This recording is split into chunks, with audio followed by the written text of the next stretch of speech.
Volkswagen Group, who is highly relying on standard component.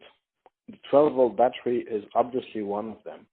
So any engineer in the company designing a new car has to use a standardized component.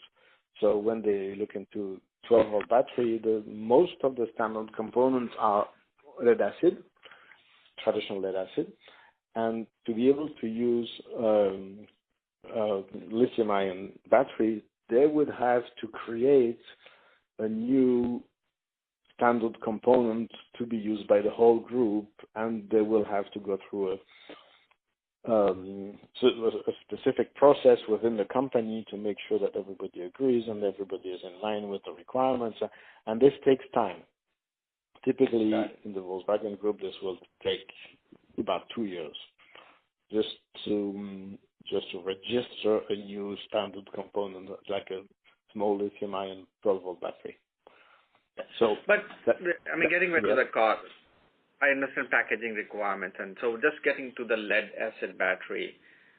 So in future, so just comparing, say, suppose OEMs decide to continue to use lead acid battery, what kind of capacity would be needed, like what's compared to today?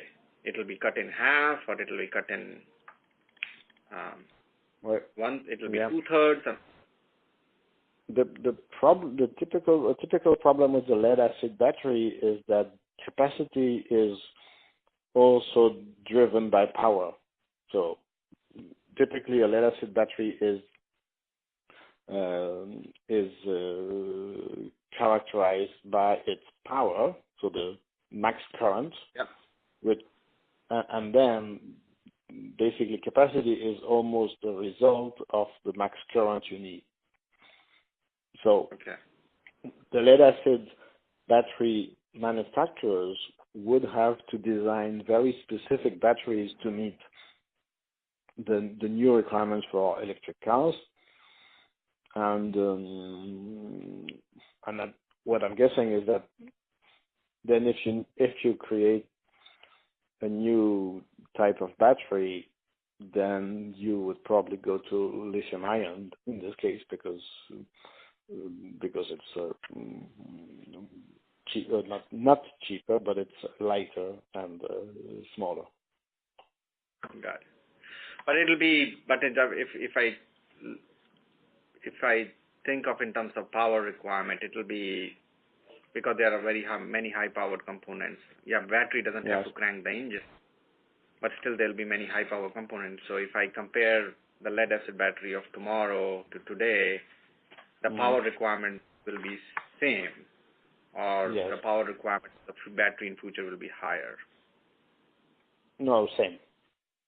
Same, okay. Got it. So, just one last question on this. So why wouldn't these components switch over to a higher current? So, for example, you're talking about the infotainment or the entertainment system. Why can't they just switch it over to a higher voltage system, and then there'll be less current, obviously? Like for the 10 years, talking about 10 years from now.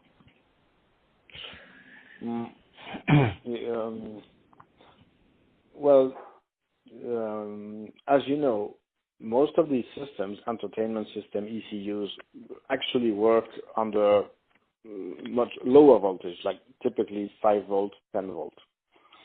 So in any case, you need a power supply or DC converter somewhere to supply this. So shifting to 48 volt would only change one part of the equation, which is the cable between the ECU and the power supply.